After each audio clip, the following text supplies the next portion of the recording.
She warned, "You'll wish you never chose me," he grinned. "My only regret is not finding you sooner." Wyoming Territory, autumn of 1877. The wind carried secrets across the Bighorn Basin like wolves howling through canyon walls, and Lenora West arrived in Timber Hollow with blood on her conscience and a lie sewn into the hem of her dress. She had killed before, not in rage but in survival, and she knew with cold certainty that death followed her like a shadow at high noon. The man who met her at the stagecoach station didn't know that yet, but he would. And when he did, she prayed he'd have the sense to run. The town of Timber Hollow sat wedged between two ridges of pine and granite, a place where the sky seemed closer than it should, and the air tasted of smoke and coming snow. It was the kind of settlement that appeared on no official map, just a scatter of buildings clinging to the earth like they knew a strong wind might erase them entirely. Lenora stepped off the coach with her traveling bag clutched tight, her black morning dress dusty and wrinkled from 3 days of hard travel. Her veil hung low over her face, not out of modesty but necessity. She didn't want anyone looking too closely. Not yet.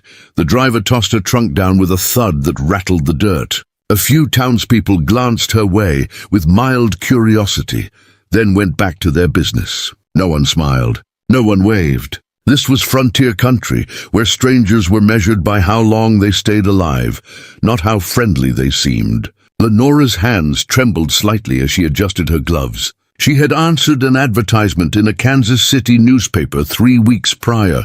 A rancher in Wyoming seeking a housekeeper.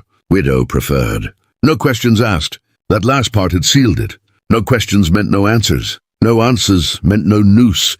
She scanned the street, looking for someone who might be waiting for her. The letter had said a man named Caleb Whitmore would meet her at the station. She expected someone older, graying, perhaps with a kind face and tired eyes. What she got instead made her breath catch in her throat. He stood near the livery stable, leaning against a post with his arms crossed, watching her with the kind of stillness that only came from years spent tracking things that didn't want to be found. He was tall, broad in the shoulders, with dark hair that fell just past his collar and skin the color of sun-baked clay. His eyes were sharp, black as river stones, and they didn't blink. He wore a leather vest over a worn shirt, trousers tucked into boots that had seen 1,000 miles, and a wide-brimmed hat tilted low. A rifle rested against the post beside him. He wasn't Caleb Whitmore. She knew that instantly. The man pushed off from the post and walked toward her with measured steps, not hurried, not hesitant, just steady like the turn of seasons. When he stopped a few feet away, he tipped his hat slightly. His voice was low, rough around the edges, like gravel rolling down a canyon wall. "You'd be Lenora West." It wasn't a question. She nodded once, her throat tight. "I am, and you are." Her voice came out steadier than she felt. "Maddox Storm Chaser," he said. "I work for Caleb Whitmore. He sent me to bring you out to the ranch. It's about an hour's ride north." He glanced at her trunk. "You travel light." There was no judgment in his tone, just observation. "I don't need much," she replied carefully. Her fingers tightened around the handle of her bag.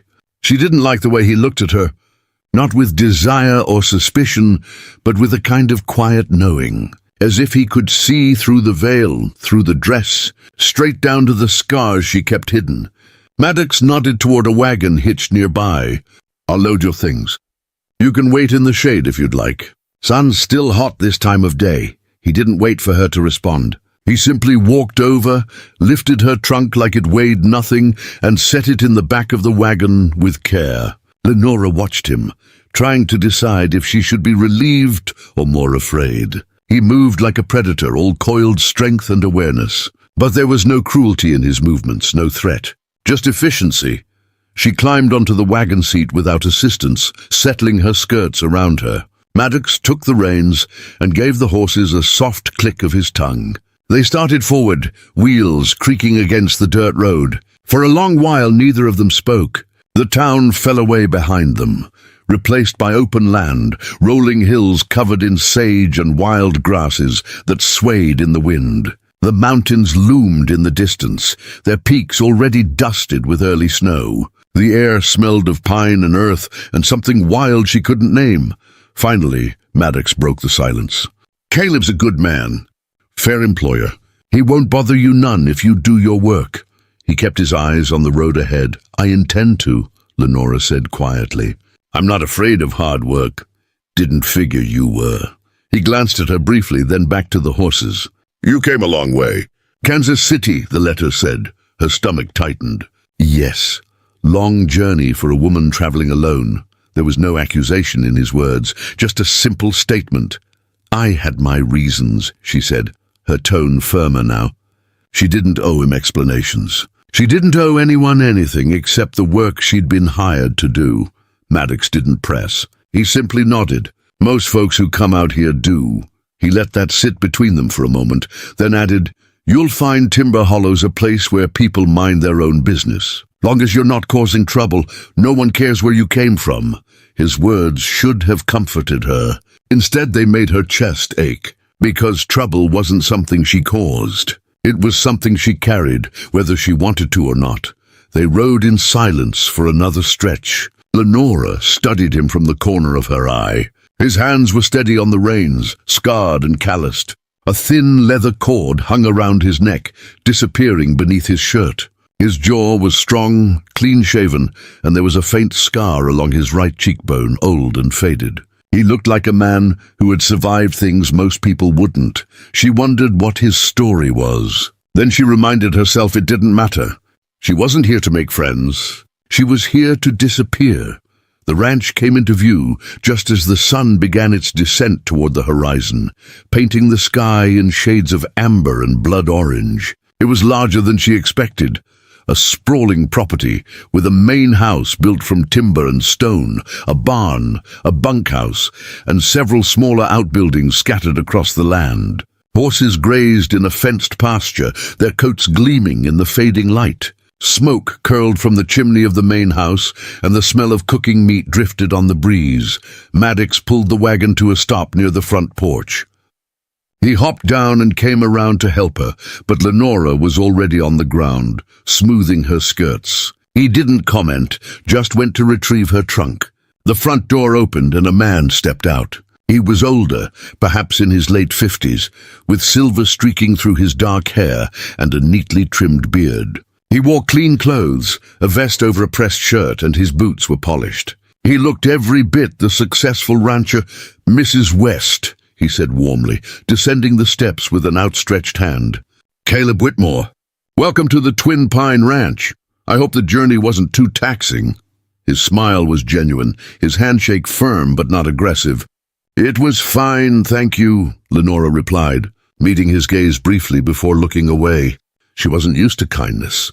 It made her suspicious. Caleb gestured toward the house. "Come inside, please. I'll show you to your quarters, and we can discuss your duties over supper. Maddox, bring her things to the small room off the kitchen." Maddox nodded and carried her trunk inside without a word. Lenora followed Caleb into the house, her heart pounding harder with each step. The interior was simple, but well kept. Wooden floors, sturdy furniture, a large fireplace dominating one wall. Everything had its place. Nothing was wasted. Caleb led her down a short hallway to a small room near the back of the house. It had a single bed, a dresser, a washstand, and a window that overlooked the back pasture. A quilt lay folded at the foot of the bed, and a kerosene lamp sat on the dresser. "This will be yours," Caleb said. "It's modest but private. You'll have access to the kitchen and the washroom. Your duties will include cooking, cleaning, mending, and general upkeep of the house. I'm not a demanding man, Mrs. West. I just need someone reliable." He paused, studying her with kind but perceptive eyes. "I don't ask questions about where people come from. I care about what they do while they're here. Does that suit you?" His directness caught her off guard. She nodded slowly. "Yes, that suits me fine." "Good." He stepped back toward the door. "Take some time to settle in. Supper will be ready in an hour. You're welcome to join us in the dining room, or if you prefer, I can have a plate brought to you here." The offer was considerate, but Lenora knew isolation would only breed suspicion. She needed to appear normal, cooperative. "I'll join you." "Thank you." Caleb smiled and left her alone. Lenora closed the door softly and leaned against it, exhaling a breath she hadn't realized she'd been holding. She removed her veil and set it on the dresser, then sank onto the edge of the bed. Her hands were still trembling. She pressed them flat against her thighs, willing them to be still. This was a new start, a chance to vanish into the anonymity of the frontier. No one here knew her real name. No one knew what she'd done. As long as she kept her head down and her mouth shut, she could survive this. She had to. But as she stared out the window at the darkening sky, a knot of dread tightened in her stomach. Because she had learned the hard way that no matter how far you ran, some things followed. And the man who had driven her here, Maddox Stormchaser, with his quiet intensity and sharp eyes, he was the kind of man who saw things others missed. She would have to be careful around him. Very careful. She didn't sleep that night.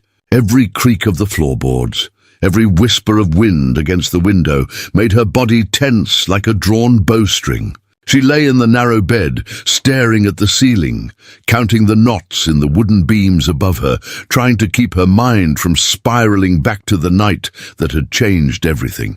The night she had become a killer. The memory clawed at her like something living, something that refused to stay buried, no matter how deep she dug the grave. Kansas City, 6 months ago.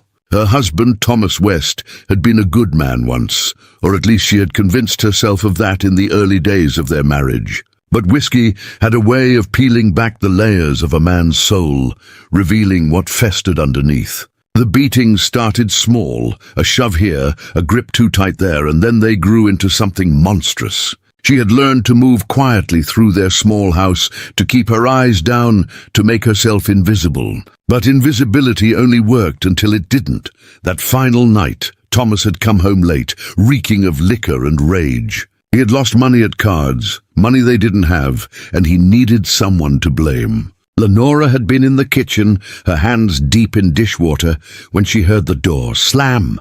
She didn't turn around. She kept scrubbing, kept her breathing steady, kept praying he would just go to bed. But his footsteps came closer, heavy and uneven, and when his hand closed around her arm and spun her around, she saw the wildness in his eyes. The kind of wildness that didn't stop until something broke. He hit her hard enough that she tasted blood. Her vision blurred. She stumbled backward, her hips slamming into the edge of the stove. And there, within reach, was the cast-iron skillet, still warm from supper.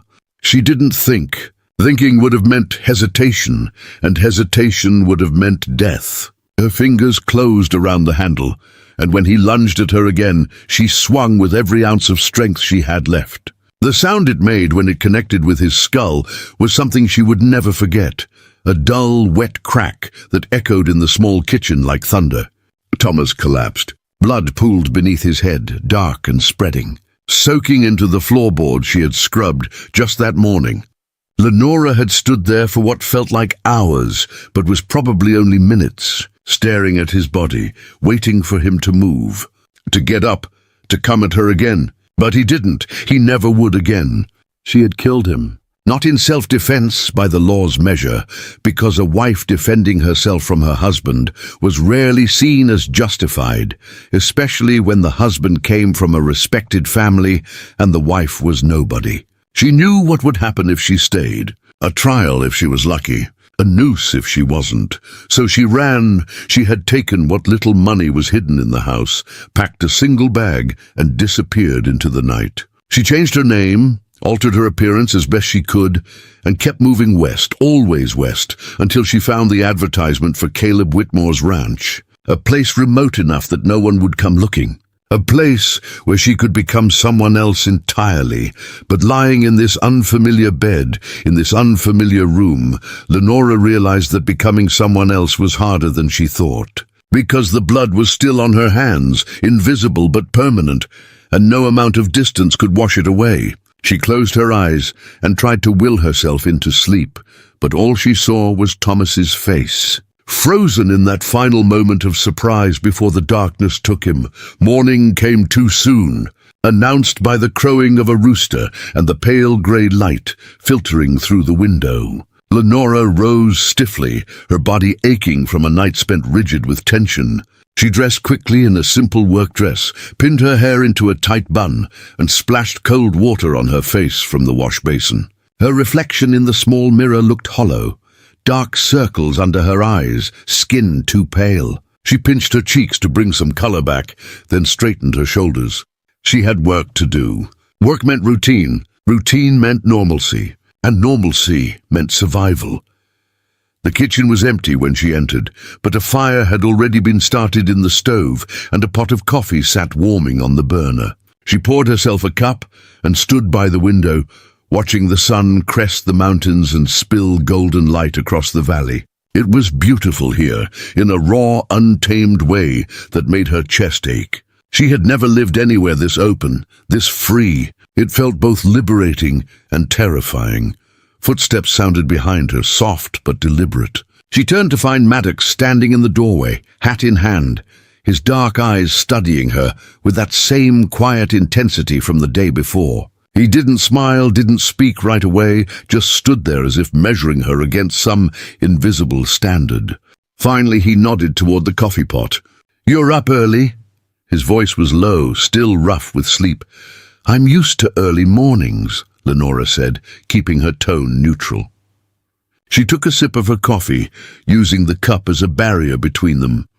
"Caleb's already out checking the north fence line," Maddox said, stepping into the kitchen and pouring himself a cup. "He'll be back around midday. Said to tell you there's no rush on breakfast, but if you're inclined to make something, he won't complain." There was the faintest hint of amusement in his voice, and Lenora found herself relaxing slightly. "Just slightly. I can manage that," she said. She set her cup down and moved to the pantry, taking stock of what was available. Flour, eggs, salt pork, dried beans, cornmeal. Enough to work with. She rolled up her sleeves and got to work, moving through the familiar motions of cooking with practiced efficiency. Maddox didn't leave. He leaned against the counter, sipping his coffee and watching her in silence. It should have made her nervous, but strangely it didn't. His presence was quiet, unobtrusive, like a shadow that didn't demand attention. "You always this quiet?" Lenora asked after a while, surprising herself with the question. Maddox's lips twitched, almost a smile. "I talk when there's something worth saying." He paused, then added, "You always this guarded?" The question landed like a stone in still water, sending ripples through her carefully constructed calm. She kept her hands busy, cracking eggs into a bowl. "I suppose I am," she admitted carefully. "Bad habit, I guess." "Not a bad habit," Maddox said.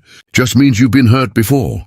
He said it matter-of-factly, without pity or judgment, and somehow that made it worse. Because he was right, and because he had seen it in her without her saying a word, Lenora didn't respond. She focused on whisking the eggs, on slicing the salt pork, on anything but the weight of his gaze. After a moment, Maddox pushed off the counter and walked toward the door. "I'll be in the barn if you need anything," he said.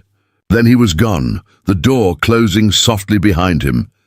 She exhaled slowly, her shoulders sagging. That man saw too much. And that, more than anything, was what scared her. Because if Maddox Stormchaser could see through her walls this easily, how long before he saw the truth? How long before he realized she wasn't just a widow looking for work, but a woman running from a crime that carried the weight of a noose?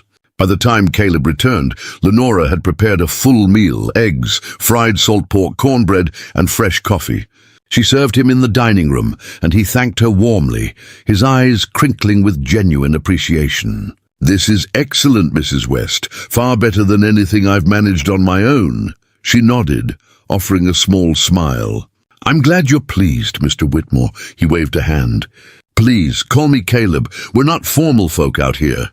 She appreciated the kindness, even if she couldn't quite bring herself to match it. That afternoon, Lenora spent her time cleaning the house, sweeping floors, washing windows, organizing the pantry. Physical work helped quiet her mind, gave her something concrete to focus on. As the sun began to dip toward the horizon, she found herself back in the kitchen, preparing supper. And once again Maddox appeared, this time carrying an armload of firewood. He stacked it neatly by the stove, brushed the bark from his hands and glanced at her. "Smells good," he said simply. "Thank you," Lenora replied, stirring a pot of stew. She hesitated, then added, "You don't have to keep checking on me, you know. I'm perfectly capable of managing on my own." Maddox studied her for a long moment, then nodded slowly. "I know you are," he said quietly. "But that doesn't mean you should have to." And with that, he left her alone once more, his words hanging in the air like smoke. An hour later, Lenora made her way to the dining room. The table was set simply 3 places. Caleb sat at the head, Maddox to his right. When she entered, both men stood. Caleb gestured to the empty chair. "Please sit," she did, folding her hands in her lap.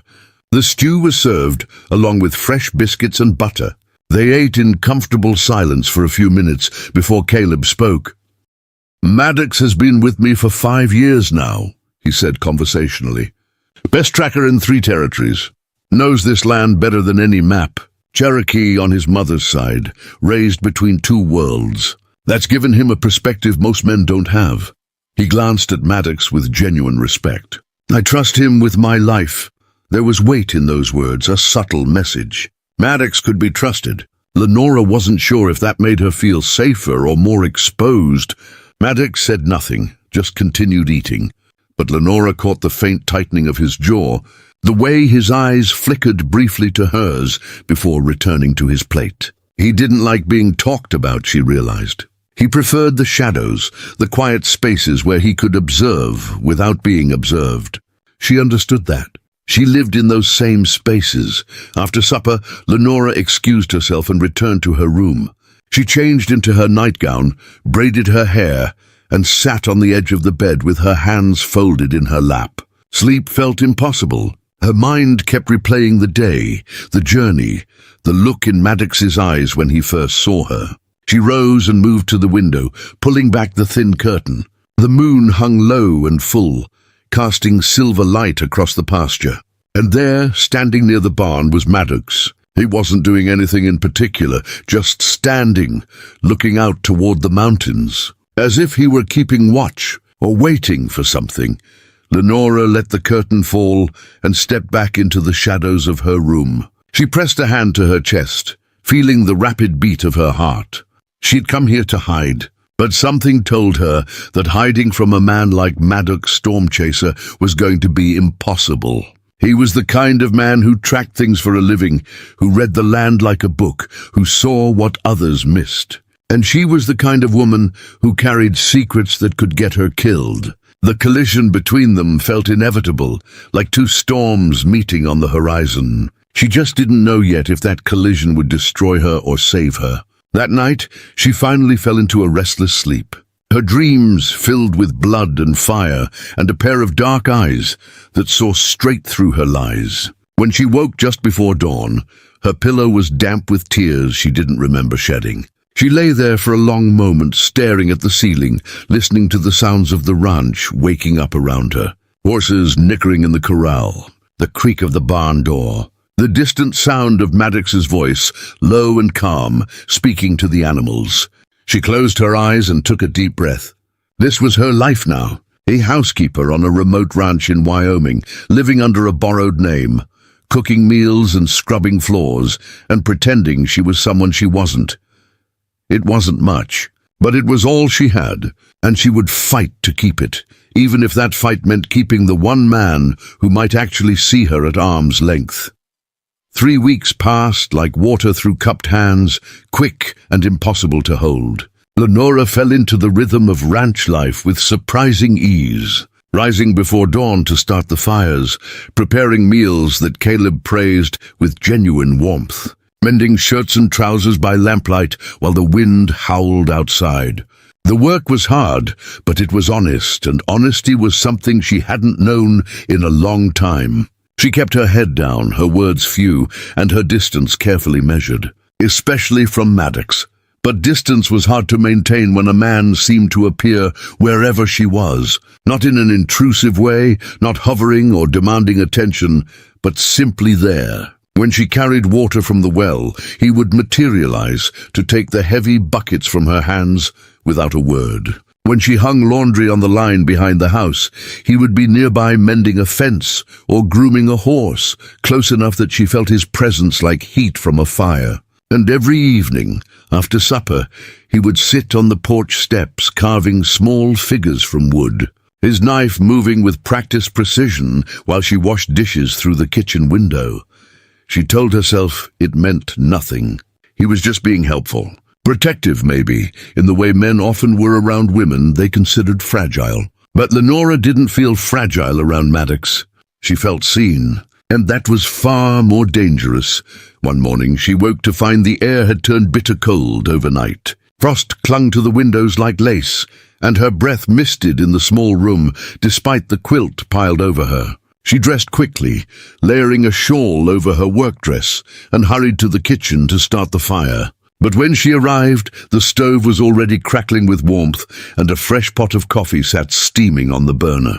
Beside it, wrapped in a clean cloth, was a still warm biscuit. Lenora stood in the doorway, staring at the simple offering. Her throat tightened. She didn't need to ask who had done this.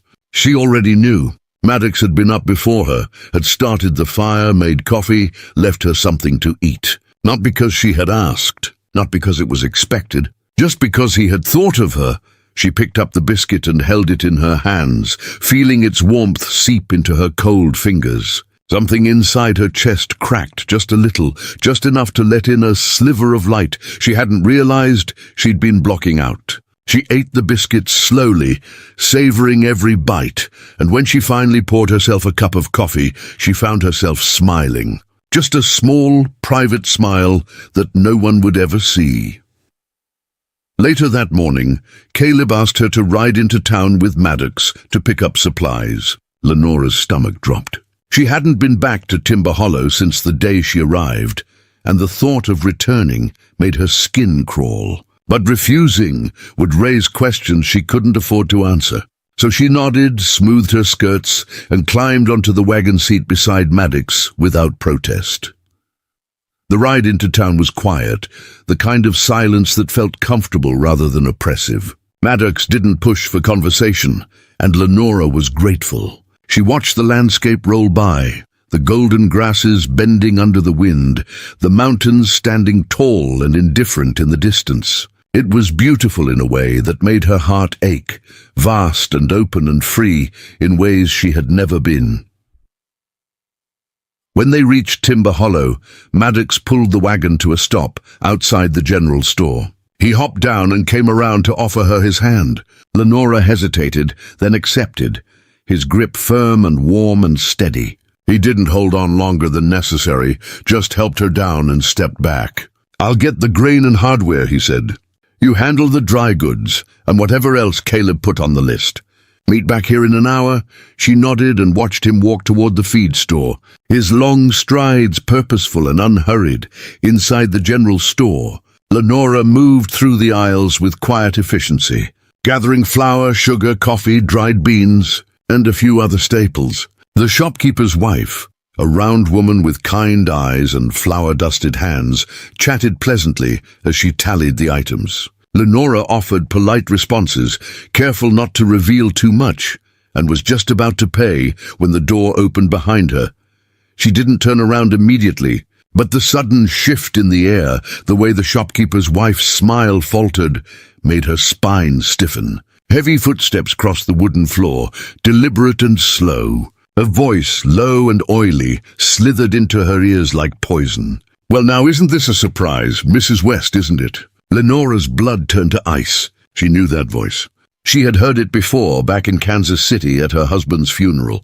One of Thomas's card-playing friends, a man named Silas Crow, a drifter and a cheat who had always looked at her like she was something to be owned. She turned slowly, her hands gripping the counter to keep them from shaking. Silas stood just inside the doorway, hat tilted back, a crooked smile on his weathered face. He was thinner than she remembered, his clothes worn and stained, but his eyes were the same, sharp and predatory. "Thought that was you," he said, stepping closer. "Long way from Kansas City, ain't it?" His tone was casual, but there was an edge beneath it, a blade waiting to cut. Lenora's mind raced. How much did he know? Had he heard about Thomas's death? Was he here by coincidence, or had he been looking for her? She forced her voice to stay calm. I'm sorry, I think you have me confused with someone else. Silas chuckled, a low, unpleasant sound. Now, Mrs. West, no need to play coy. I'd recognize that pretty face anywhere. Though I gotta say, the widow's weeds suit you. Real convincing. He glanced around the store, then back at her. Heard your husband had a tragic accident. Real shame, that. Man falls and cracks his skull in his own kitchen. Bad luck, I'd say. His smile widened. Or maybe something else. Lenora's heart hammered against her ribs.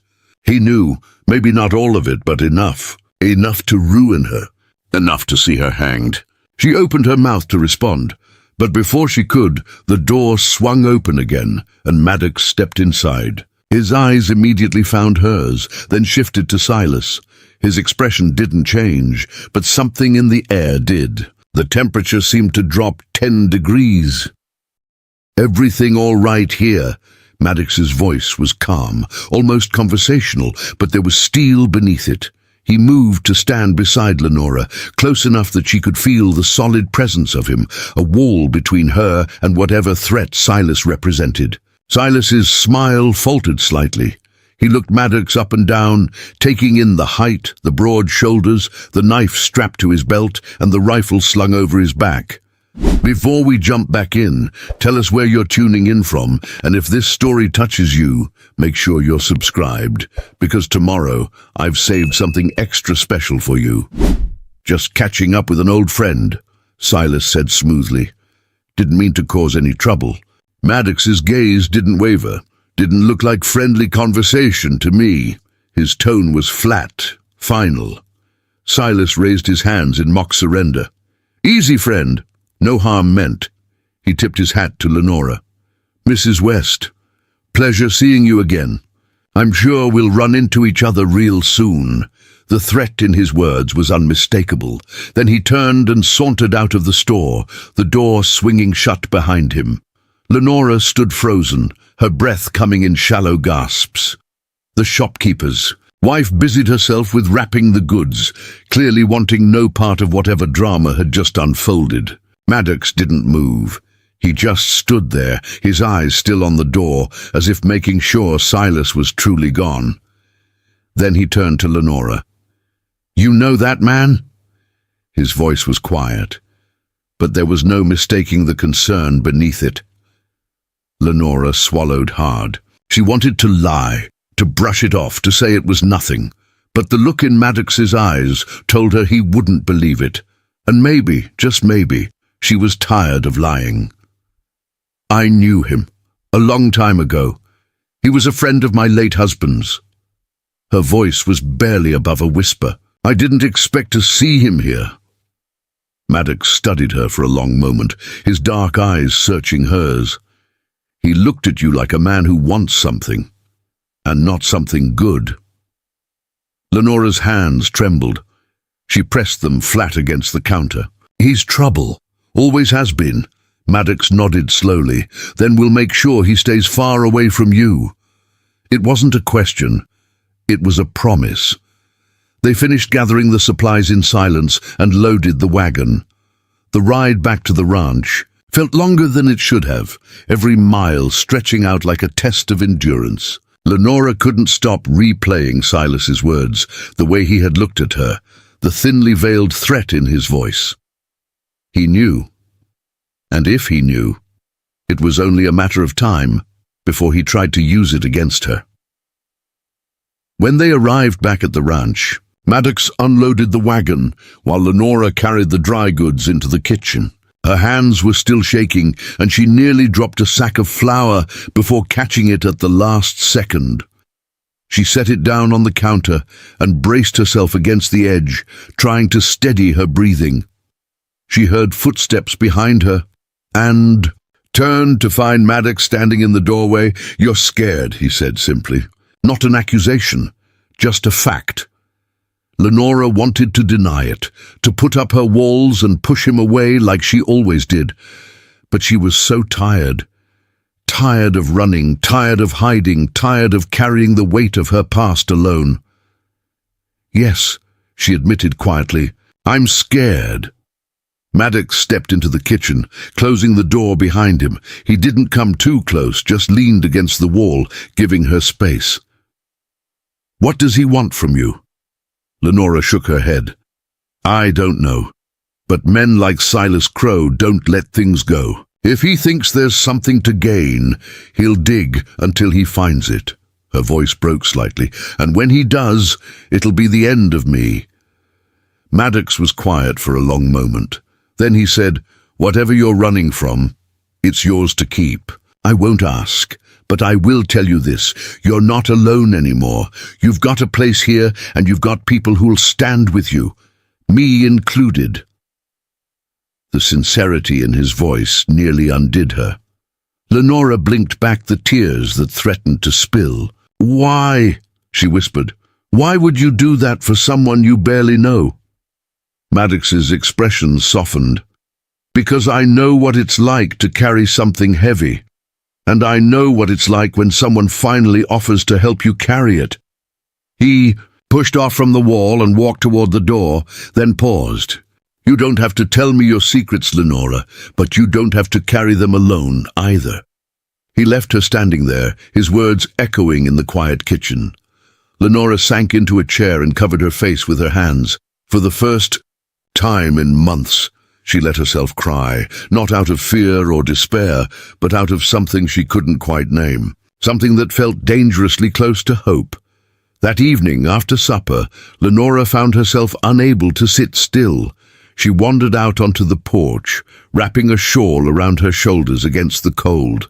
The sun had set, leaving the sky painted in deep purples and blues. Stars were beginning to appear, scattered like salt across velvet.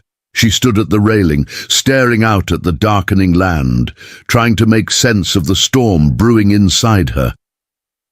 She heard the creak of the porch boards and turned to find Maddox stepping out of the shadows. He didn't say anything, just stood beside her, close enough that she could feel his warmth, but not so close that it felt invasive. They stood in silence for a long time, watching the night settle over the ranch. Finally, Lenora spoke. "My husband died 6 months ago." Her voice was quiet, almost lost in the wind. "It wasn't an accident. I killed him." She didn't look at Maddox, couldn't bear to see the judgment or disgust she was sure would be there. But when he spoke, his voice was calm. Did he deserve it? The question caught her off guard. She turned to look at him, searching his face for any sign of condemnation. There was none, just that same quiet steadiness. "Yes," she said, her voice stronger now. "He was going to kill me. I fought back, and I've been running ever since." Maddox nodded slowly. "Then you did what you had to do to survive. There's no shame in that." Lenora's breath hitched. The law wouldn't see it that way. They'd hang me without a second thought. Maddox turned to face her fully. "Then the law's a damn fool." His eyes held hers unwavering.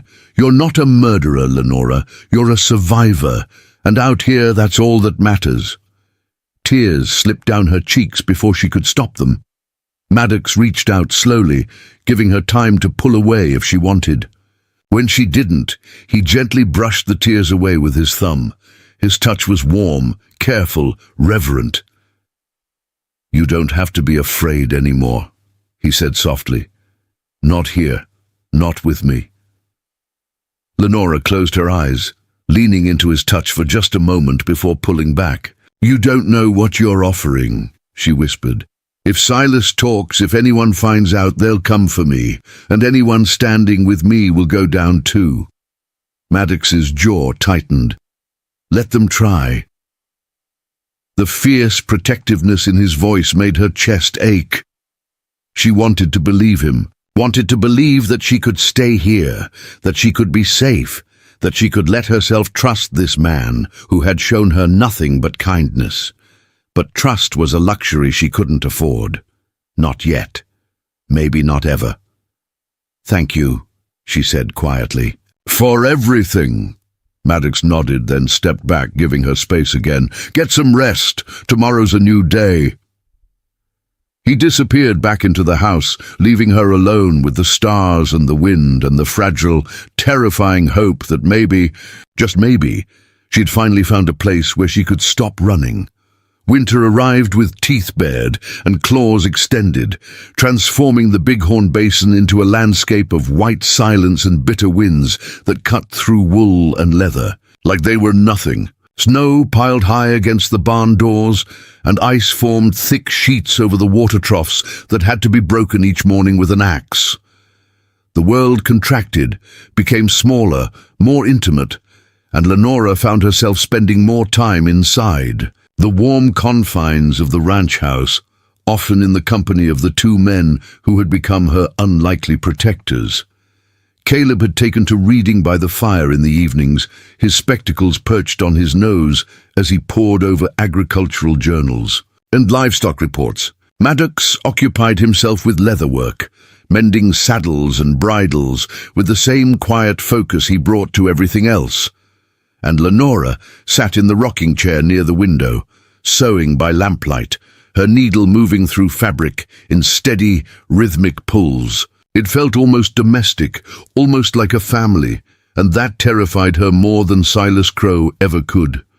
Because families could be taken away, families could be destroyed, and Lenora had already lost one family to violence. She couldn't bear to lose another, even one as fragile and undefined as this. So she kept her distance, maintained the invisible walls she had built around herself, and told herself it was for everyone's protection, especially theirs. But Maddox made it impossible to maintain those walls.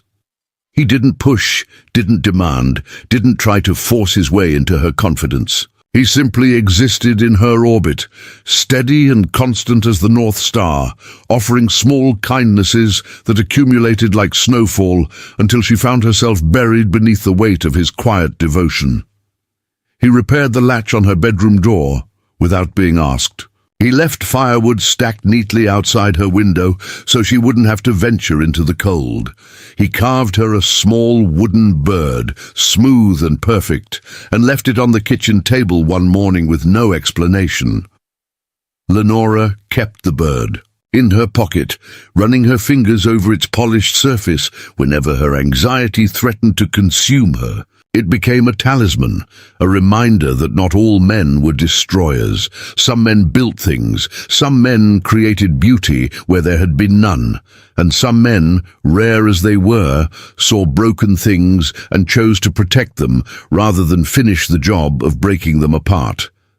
2 weeks into the deep freeze, Caleb announced he would be traveling to Cheyenne for a cattle auction, a trip that would take him away from the ranch for nearly a week. He asked Maddox to stay behind and look after things, including Lenora. The request was casual, practical, but Lenora saw the knowing look in Caleb's eyes when he said it.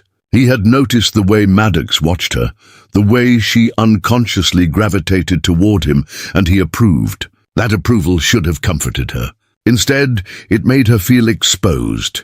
The morning Caleb left, the sky was a hard, brittle blue, the kind of blue that promised no warmth despite the sunshine. Lenora stood on the porch and watched his wagon disappear down the snow-packed road, her breath misting in the frigid air. When she could no longer see even the dust of his passage, she turned to go back inside and nearly collided with Maddox. He steadied her with a hand on her elbow, his touch gentle but firm. "Careful," he said. "Ice under that snow." "Don't want you breaking an ankle." His concern was genuine, and it made her chest ache. "I'll be careful," she replied, pulling away from his touch perhaps more quickly than necessary. She saw the flash of hurt in his eyes before he masked it, and guilt twisted in her stomach. But she couldn't afford softness. Softness led to attachment. Attachment led to loss, and she had lost enough. The days that followed fell into a pattern both comfortable and unsettling. Maddox handled the outdoor work, tending to the animals, breaking ice, ensuring the buildings remained secure against the wind. Lenora managed the house, cooking meals that filled the kitchen with warmth and savory smells, washing clothes, maintaining the fire. They orbited each other like binary stars, separate but inexorably bound by invisible forces, neither fully understood. On the third night of Caleb's absence, a blizzard rolled in from the north, fierce and unrelenting. The wind howled like a living thing, rattling the windows and driving snow through every crack and crevice. Lenora prepared a hearty stew for supper, using the last of the venison Maddox had brought in the week before, and they ate together at the kitchen table, the dining room too large and echoing without Caleb's presence. "Storm's going to get worse before it gets better," Maddox said, sopping up the last of his stew with a piece of bread. "Could last 2, maybe 3 days. We've got enough supplies, but we'll need to stay close to the house. Animals are secure in the barn. They'll be fine." Lenora nodded, pushing her own half-eaten meal around her bowl. She had no appetite, hadn't for days. The approaching storm felt like an omen, like the universe preparing to exact payment for her temporary peace. "You're not eating," Maddox observed, his dark eyes studying her with that unnerving perception. "You feeling all right?" She forced a smile. "Just tired. The cold makes everything harder." It wasn't entirely a lie. The cold did exhaust her, drained her in ways she hadn't anticipated. But it wasn't the real reason for her lack of appetite. The real reason was the dreams that had started plaguing her nights. Dreams of Silas Crow finding her, of lawmen dragging her back to Kansas City in chains, of Maddox lying dead in the snow because he had tried to protect her. Maddox didn't look convinced, but he didn't press. He simply cleared the dishes, washed them himself despite her protests, and then disappeared into the front room to build up the fire. Lenora retreated to her room, changed into her nightgown, and sat on the edge of her bed, listening to the wind scream outside. Sleep felt impossible. The walls seemed to close in around her, and the darkness beyond her window was absolute, impenetrable. She didn't know how long she sat there, minutes or hours, time losing meaning in the storm's chaos. A soft knock on her door made her jump. "Lenora!" Maddox's voice low and concerned. "You all right in there?"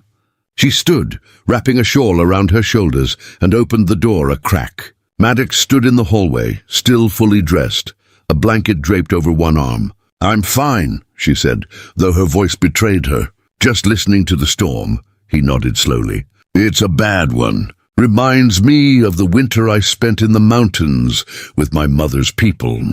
Wind like this, it gets inside your head if you're not careful. Makes you think things that aren't true." He held out the blanket. "Extra wool, in case you get cold." She took it, their fingers brushing briefly. The contact sent an unexpected jolt through her. "Thank you," she whispered. Maddox turned to leave, then paused. "I'll be in the front room if you need anything. Won't sleep much tonight anyway." "Storm's too loud." It was an invitation, carefully worded, offering her the choice to join him or stay alone. Lenora knew she should stay in her room, maintain the boundaries she had worked so hard to establish. But the thought of spending the night alone, with only her nightmares for company, was unbearable. "I'll make us some tea," she heard herself say. "Give me a moment to dress." Something flickered in Maddox's expression, relief maybe, or gratitude. "I'll get the kettle going." He disappeared down the hallway, and Lenora closed her door, her heart racing. What was she doing? This was dangerous, reckless even. But as she pulled on her dress and pinned up her hair with trembling fingers, she realized she didn't care. Just for tonight, just for a few hours, she wanted to stop being afraid. She wanted to stop running, even if only in her mind.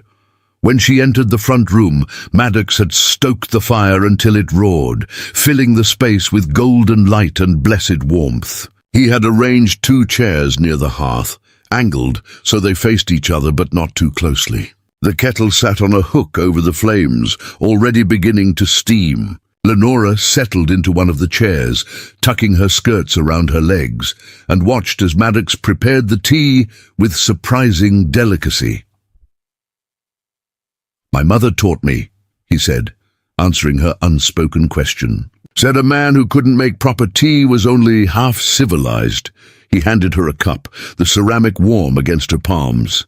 She was a wise woman. Saw things others didn't, felt things in the land, in the wind. He settled into his own chair, cradling his cup. She died when I was 15. Beaver took her in 3 days. After that, I didn't belong anywhere. Too Cherokee for the white towns, too white for the Cherokee lands. So I learned to track, to hunt, to survive on my own. His voice was matter of fact, but Lenora heard the old pain beneath it. I'm sorry, she said softly. Losing a parent is never easy, especially when you're young. Maddox nodded, his eyes distant. What about you? You ever talk about your family? It was a gentle probe, an opening if she wanted to take it. Lenora hesitated, then found herself speaking before she could second-guess the impulse. My mother died when I was 12. Cholera. My father tried his best, but he was a drunk and a gambler. By the time I was 16, he'd lost everything, including himself. He died in a saloon fight over a hand of cards. She took a sip of tea, the warmth spreading through her chest. I had no one. So when Thomas West offered to marry me, I said yes. I thought anything would be better than being alone. She laughed bitterly. I was wrong. Maddox leaned forward slightly. He hurt you. Again, not a question. A statement of fact. Lenora met his eyes. Yes, for 3 years. I told myself it would get better. That if I just tried harder, was quieter, more obedient, it would stop. But it never did. It only got worse. Her hands tightened around the cup. The night I killed him, he came home drunk and angry. He'd lost money at cards. Money we needed for rent, for food. And he blamed me. Said I was a curse, that everything bad in his life was my fault. Her voice dropped to barely a whisper. He was going to beat me to death that night. I could see it in his eyes. So I defended myself. And when it was over, he was dead, and I was alive.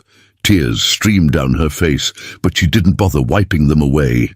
I'm not sorry he's dead. I'm only sorry I didn't have the courage to leave him before it came to that. Maddox set his cup down and moved to kneel in front of her chair. He didn't touch her, just positioned himself so their eyes were level. Listen to me, Lenora. What you did was not murder. It was survival. Any court with a shred of decency would see that. And if they don't, then they're not worth your fear. His voice was fierce, protective. You are not cursed. You are not a burden. You are one of the strongest people I've ever met. And I've known warriors who would have crumbled under what you've endured. He reached up slowly, giving her time to pull away, and when she didn't, he wiped the tears from her cheeks with his thumbs. You deserve to be happy, Lenora. You deserve peace. And I'll be damned if I let anyone, including yourself, convince you otherwise. The sincerity in his words, the raw emotion in his eyes, broke something inside her. The dam she had built around her heart cracked, then shattered, and she found herself leaning forward, her forehead resting against his. They stayed like that for a long moment, breathing the same air, existing in the same space, and for the first time since Thomas's death, Lenora felt safe, truly, completely safe. I'm scared, she whispered. Scared of what I feel when I'm near you. Scared that if I let myself want you, it will all be taken away. Maddox pulled back just enough to look at her. I'm scared too. Scared I'm not good enough, that I'll fail you, that I'll let you down when you need me most. He smiled, a small, sad curve of his lips. But being scared doesn't mean we stop trying. It just means what we're trying for matters. He stood slowly, offering her his hand. Come on, let's sit by the fire and watch the storm together. No more talking about the past tonight. Just two people, warm and safe, waiting for morning.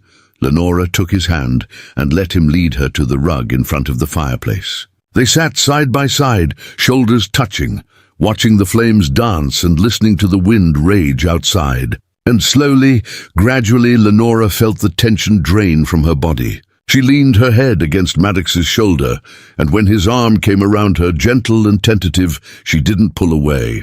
She let herself have this moment, this small slice of peace, because maybe Maddox was right.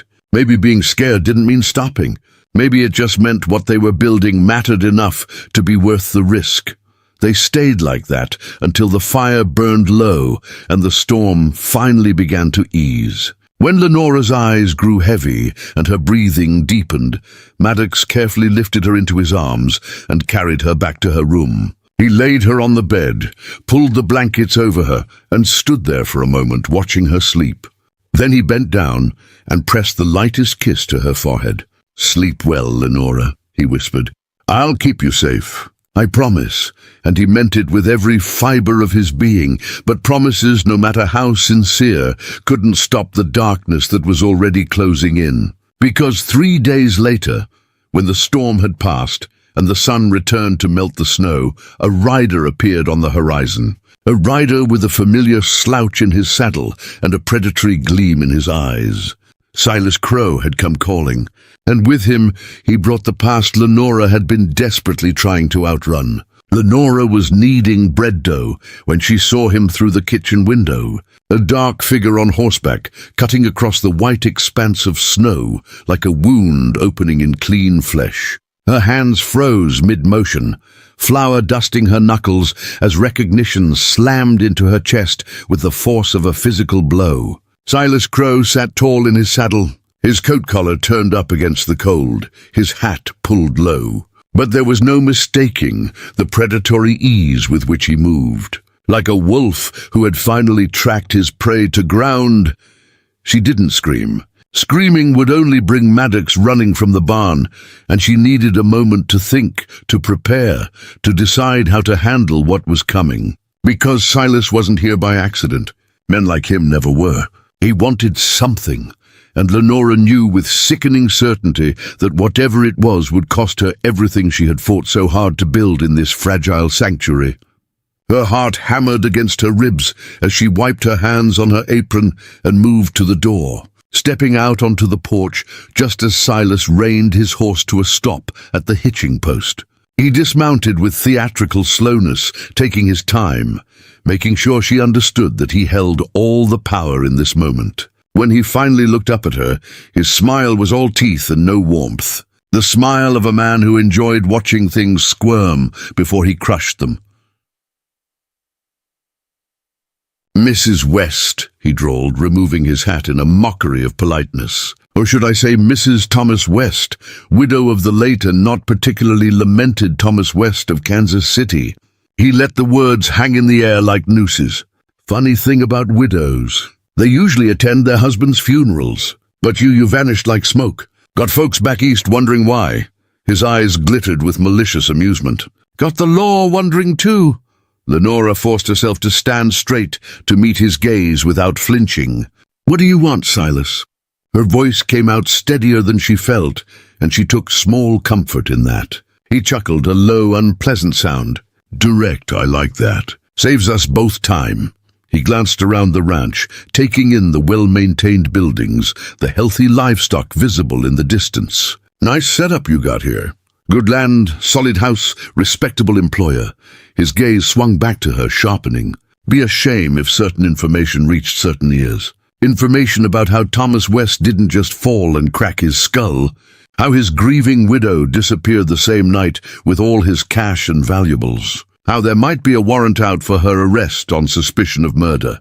The word murder hit her like a slap, even though she had been expecting it. "I defended myself," Lenora said, her voice low and fierce.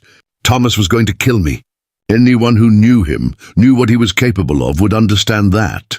Silas shrugged. "Maybe so, maybe not. But that's for a judge and jury to decide, ain't it?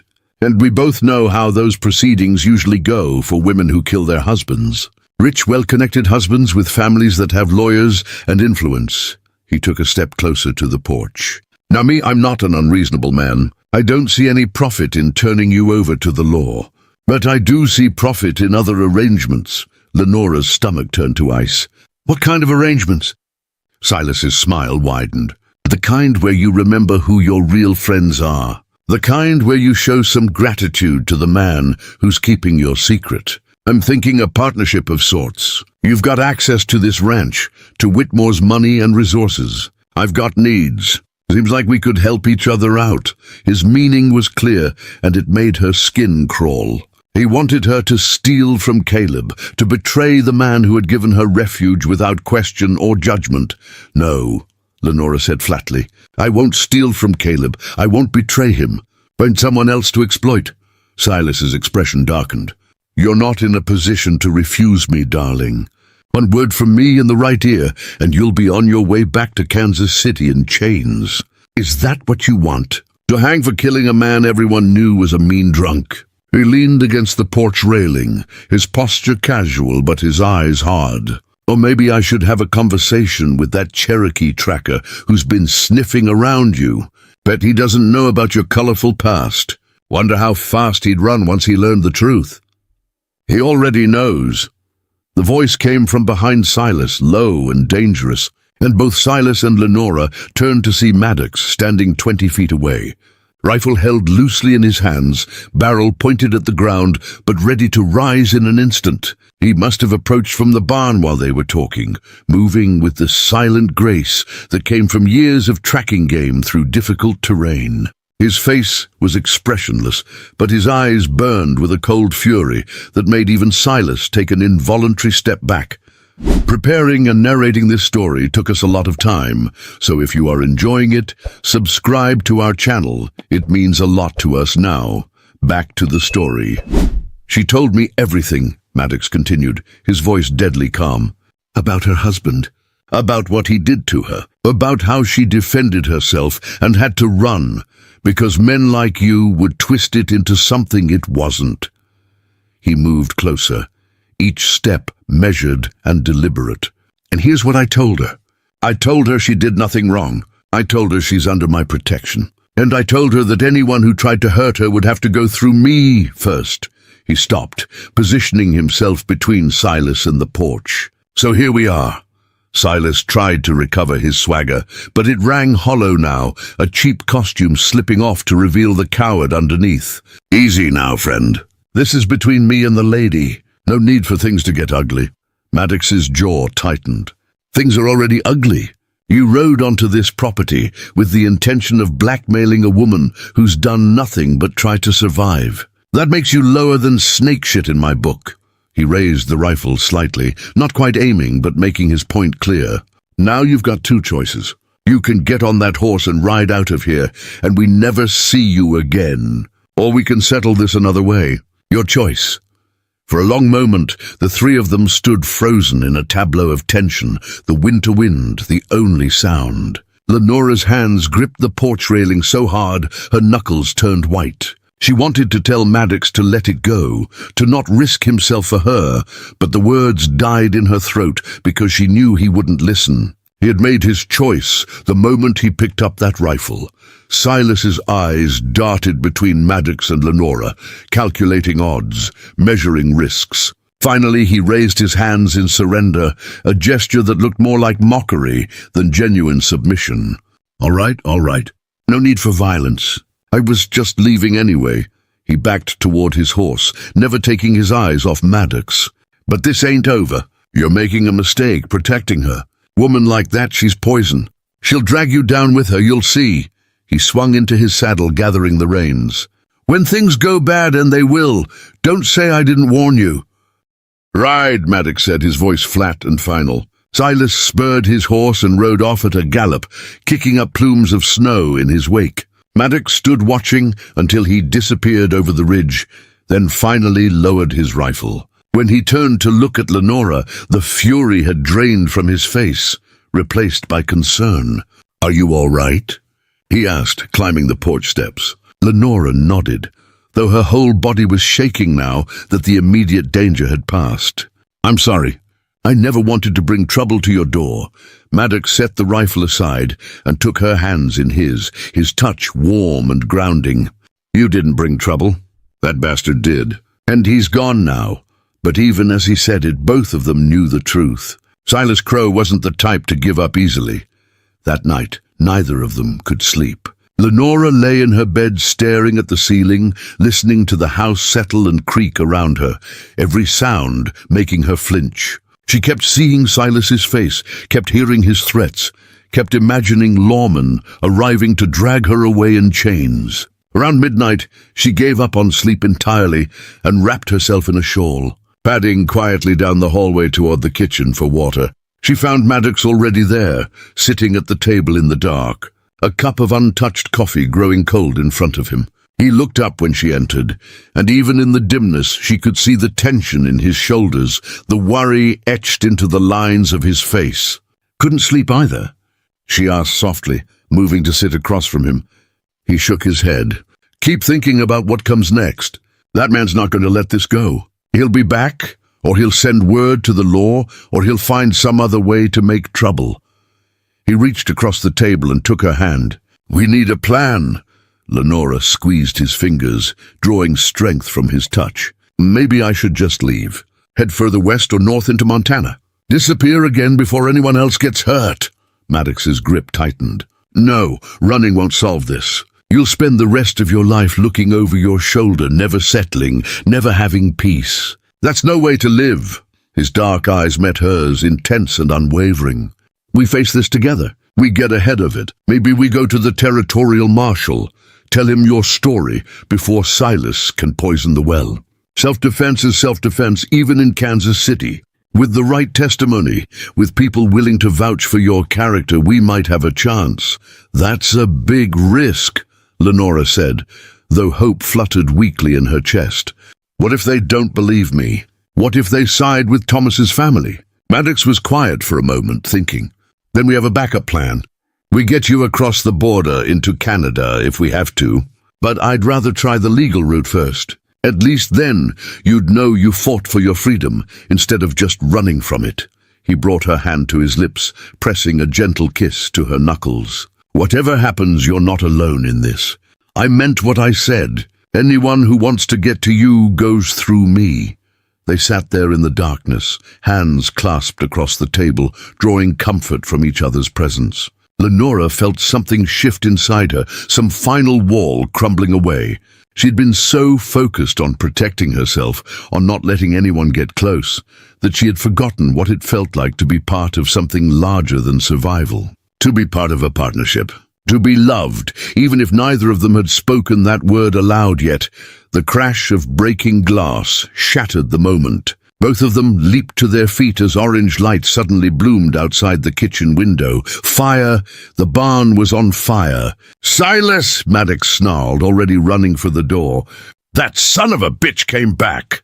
He grabbed his rifle from where it leaned against the wall and burst out into the night. Lenora followed close behind, her heart in her throat, watching in horror as flames crawled up the barn's wooden walls, feeding on dry timber and old hay. The horses were screaming, high and panicked, trapped inside the burning structure. Without hesitation, Maddox ran toward the barn doors, throwing them open despite the wall of heat that blasted out. "Get buckets!" he shouted over his shoulder. "Start a water line from the well." Then he disappeared into the smoke and flames. Lenora's paralysis broke. She ran to the well, grabbing every bucket she could find, filling them with shaking hands and hauling them toward the fire. The heat was intense, searing her face even from a distance. But she pushed through it, throwing water on the flames, even though it felt like trying to stop a flood with a teacup.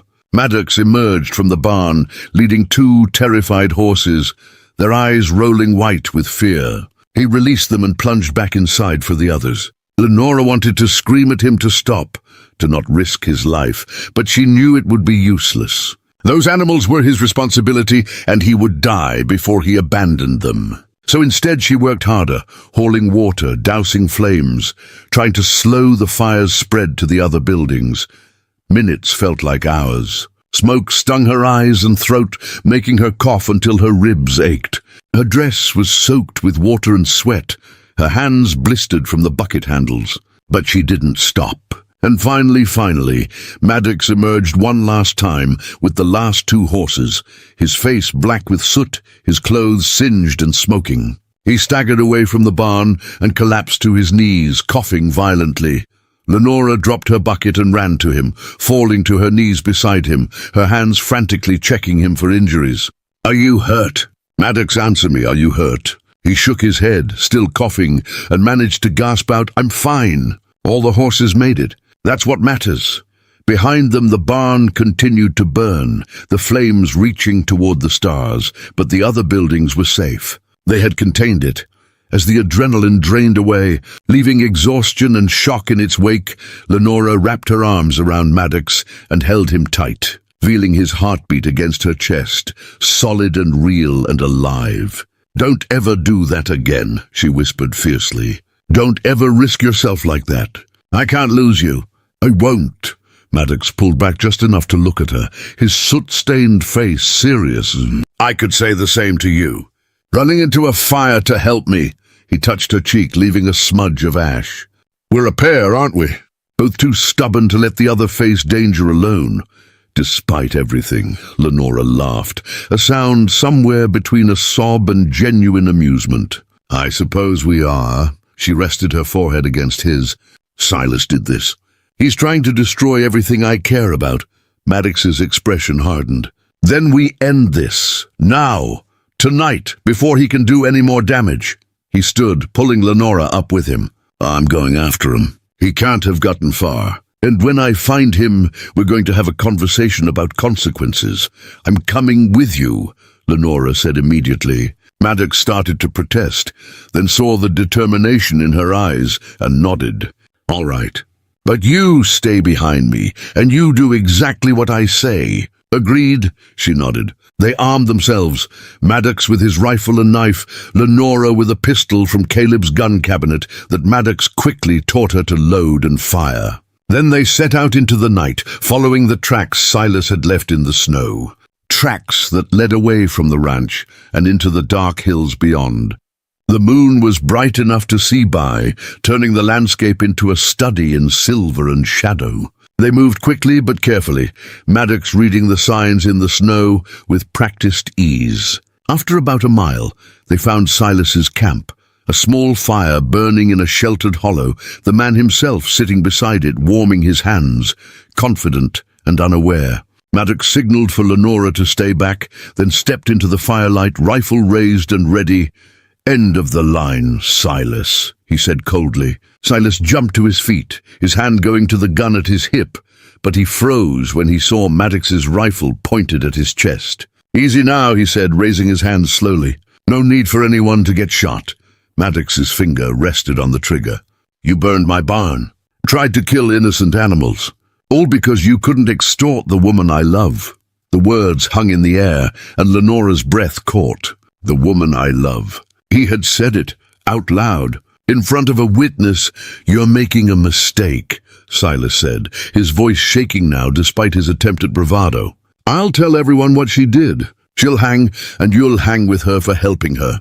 Maddox smiled, but there was no humor in it. "Maybe, or maybe you'll just disappear into these mountains and no one will ever find you. Wolves and bears get hungry in winter. Terrible things happen to men who wander alone in the wilderness." He took a step closer. "So here's what's going to happen. You're going to get on that horse and ride as far from here as that animal will take you. And if I ever see your face again, if I ever hear you've been spreading stories about Lenora, I will hunt you down and make sure you regret it. Do we understand each other?" Silas nodded frantically. Yeah, we understand each other. I'm gone. You'll never see me again, I swear." Maddox lowered his rifle slightly. "Then ride, now." Silas didn't need to be told twice. He scrambled for his horse, swung into the saddle, and galloped off into the darkness without looking back. Maddox stood watching until the sound of hoofbeats faded completely, then finally lowered his rifle and turned to where Lenora stood at the edge of the firelight. She walked toward him slowly, her eyes searching his face. "Did you mean it?" she asked quietly. "What you said about loving me?" Maddox set his rifle down and took her hands in his. "Every word. I know it's fast. I know we've only known each other a few months. But I've never been more certain of anything in my life." He brought her hands to his chest, over his heart. "You're the strongest, bravest, most beautiful woman I've ever met. And if you'll have me, I want to spend the rest of my life making sure you never have to run or hide or be afraid again." Tears streamed down Lenora's face, but for the first time in years, they were tears of joy rather than sorrow. "Yes," she whispered. "Yes, I'll have you. Because I love you too, Maddox Stormchaser. You're the only man who's ever made me feel safe enough to hope." She rose on her toes and kissed him, pouring everything she couldn't say into that kiss. All her fear and gratitude and desperate, fragile love. When they finally pulled apart, both of them were smiling, despite the smoke still staining their skin and clothes. They had been through fire, literally and figuratively, and come out the other side together. And as they walked back toward the ranch hand in hand, Lenora realized that for the first time since that terrible night in Kansas City, she wasn't running from her past. She was walking toward her future. And it looked a lot like home. Spring arrived like a benediction, washing away the last remnants of winter's harshness and painting the Bighorn Basin in shades of green and gold that seemed almost too vibrant to be real. The snow melted into rushing streams, wildflowers pushed through the warming earth, and the air filled with the sounds of new life. Birdsong and foal's first tentative steps, and the buzz of insects drunk on pollen and sunshine. The world was being reborn, and so was Lenora. The burned barn had been rebuilt over the course of 6 weeks, a community effort that brought neighboring ranchers and their families to the Twin Pine Ranch to raise walls and hammer shingles and share meals around tables that groaned under the weight of contributed food. Lenora had been overwhelmed by the kindness, by these people who asked no questions about her past and judged her only by the work of her hands and the content of her character. She baked bread until her arms ached, served coffee and stew to work crews, and slowly began to understand what it meant to be part of a community rather than just hiding within one. Caleb had returned from Cheyenne to find his barn reduced to charred timber, and his housekeeper engaged to his best tracker. And he had laughed until tears ran down his weathered cheeks. "About damn time," he had declared, clapping Maddox on the shoulder hard enough to make him stagger. "I've been watching you two dance around each other for months. Figured I'd have to lock you in the root cellar together before one of you worked up the courage." His joy was genuine and infectious, and when he offered to host their wedding at the ranch, Lenora had accepted with a full heart. But before she could marry Maddox, before she could truly begin her new life, Lenora knew she had to confront the shadow of her past one final time. The threat of Silas had been neutralized, but the weight of what she had done in Kansas City still pressed on her conscience like a stone. So 3 weeks after the fire, with Maddox at her side and Caleb's blessing, she made the journey to the Territorial Marshal's office in Buffalo, the nearest town with actual law enforcement, and told her story. Marshal Henry Blackwood was a man in his 60s, with iron-gray hair and eyes that had seen every flavor of human desperation and cruelty. He listened to Lenora's account without interruption, his expression neutral, taking notes in a careful, methodical hand. When she finished, he sat back in his chair and studied her for a long moment before speaking. "Mrs. West, I appreciate you coming forward with this information. It takes courage to face the consequences of our actions, even when those actions were necessary for survival." He tapped his pencil against his desk. "Now I'm going to be straight with you. Kansas City is outside my jurisdiction. What happened there is a matter for their law enforcement, not mine. However," he held up a hand as Lenora's face paled, "I have some discretion in these matters. And I also have contacts back east, including a judge I served with during the war who owes me more than one favor." He leaned forward. "If you're willing to give a sworn statement, which I will send along with my own assessment of your character and circumstances, I believe we can convince the authorities in Kansas City that pursuing charges would be a waste of everyone's time and resources. Self-defense cases are notoriously difficult to prosecute, especially when the deceased had a documented history of violence and the defendant has established a respectable life elsewhere." His expression softened slightly. "It may take a few months to sort out, but I'm fairly confident we can put this matter to rest permanently. Would that be acceptable to you?" Lenora could barely speak around the lump in her throat. Yes, that would be more than acceptable. Thank you, Marshal. Thank you so much." Maddox's hand found hers under the table, squeezing gently, and she squeezed back, holding on like he was the only solid thing in a spinning world. They spent the next several hours in Marshal Blackwood's office, with Lenora giving her detailed statement and answering questions that ranged from uncomfortable to painful. But she endured it, because this was the price of freedom, real freedom, not just the illusion of it she had been living under. When they finally emerged into the afternoon sunshine, Lenora felt lighter than she had in years, as if someone had removed a yoke from her shoulders that she had forgotten she was carrying. Maddox wrapped an arm around her waist and pulled her close, pressing a kiss to her temple. "Proud of you," he murmured against her hair. "I know that wasn't easy." She turned in his embrace and looked up at him, this man who had become her anchor and her wings all at once. "Nothing worth doing ever is, but it's done now, or it will be soon. And then we can really start our lives together." She smiled, genuine and bright. "No more secrets, no more running, just us and the future we're going to build." The wedding took place on a Saturday in late May, when the cottonwoods were in full leaf and the meadow behind the ranch house was carpeted with lupines and Indian paintbrush. It was a small ceremony, just Caleb officiating with his rarely used minister's license, a handful of neighboring ranchers and their families bearing witness, and the vast Wyoming sky blessing them with perfect weather. Lenora wore a dress of pale blue that one of the neighbor women had helped her sew, simple but elegant, with wildflowers woven into her hair. Maddox wore his best clothes, his hair neatly tied back, and a beaded band around his wrist that had belonged to his mother. When Caleb asked if there were any objections to the union, a tense silence fell over the gathering, everyone remembering the fire and the threats and the danger that had nearly destroyed everything. But the moment passed without incident, and when Maddox slipped a ring onto Lenora's finger, a proper gold band this time, purchased with money he had been saving for years, she felt the last piece of her broken heart click into place. "I, Maddox Stormchaser, take you, Lenora West, to be my wife, my partner, my equal in all things," he said, his voice carrying clearly across the meadow. "I promise to stand with you in times of trouble, to celebrate with you in times of joy, and to love you with everything I am until my last breath leaves my body."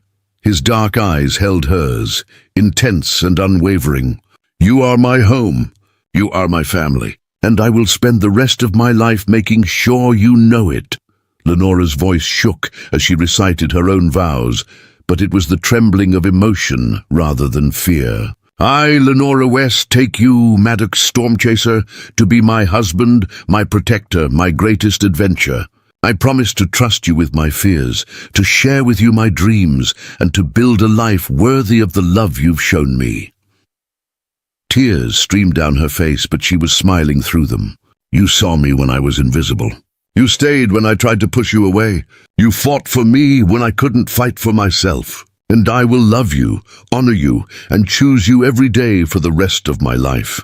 When Caleb finally pronounced them husband and wife, the cheer that went up from the small crowd was disproportionate to its size, joyful and raucous and full of genuine happiness. Maddox kissed his bride with a tenderness that made several of the watching women dab at their eyes, and when they finally broke apart, both of them were grinning like fools. The celebration that followed was simple but heartfelt, food and music and dancing as the sun set in a blaze of orange and purple glory. Lenora danced with her husband until her feet ached, then danced some more, storing up memories against the inevitable hard times that all lives contained. As the stars began to emerge and the party wound down, Maddox took Lenora's hand and led her away from the gathering, across the meadow to a small rise that overlooked the ranch. They sat together in the tall grass, his arm around her shoulders, her head resting against his chest, and watched the lights of their home twinkle in the gathering darkness. "Happy?" Maddox asked softly, his breath warm against her hair. Lenora considered the question seriously. Happiness was such a simple word for the complex tangle of emotions she felt, relief and joy and gratitude and love and hope, all woven together into something bigger than any single feeling. Yes, she said finally. Happier than I ever thought I had the right to be. She tilted her face up to look at him. What about you? Any regrets about marrying a woman with a complicated past? Maddox laughed, the sound rumbling through his chest. My only regret is not finding you sooner. He kissed her forehead, her nose, finally her lips, slow and sweet and full of promise.